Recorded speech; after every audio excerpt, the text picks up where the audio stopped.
দেখুন 18ই আগস্ট থেকে প্রতিদিন নতুন সময় দুপুর 3টায় জলসায় একের পর এক আসছে নতুন নতুন ধারাবাহিক। কারণ সন্ধ্যে স্লটগুলো জলসা টিআরপিতে অনেকটাই পিছিয়ে। ওই স্লটগুলো উদ্ধার করার জন্য নিয়ে আসা হচ্ছে নতুন কনসেপ্টের নতুন নতুন ধারাবাহিক। সম্প্রতি আসছে টেন্ট সিনেমার নতুন ধারাবাহিক কম্পাস।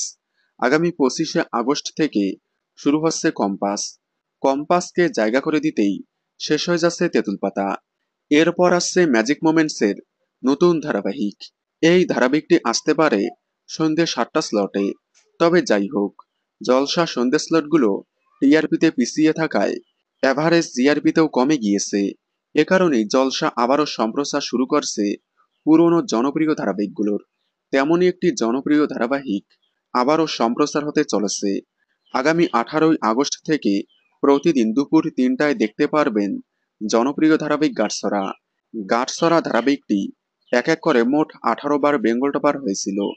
এত জনপ্রিয়তা পাওয়ায় আবারও গাঁটছড়াকে পুনঃপ্রচার করা হবে। আগামী 18ই আগস্ট থেকে দুপুর 3টা থেকে 4টা পর্যন্ত সম্প্রচার হবে। আপনারা গাঁটছড়া দেখার জন্য কতটা এক্সাইটেড কমেন্টে জানাবেন। বাংলা বিনোদনের এই ধরনের সকল আপডেট সবার আগে পেতে চ্যানেলটি সাবস্ক্রাইব করে পাশে থাকা বেল আইকনটি বাজিয়ে দিন। ধন্যবাদ।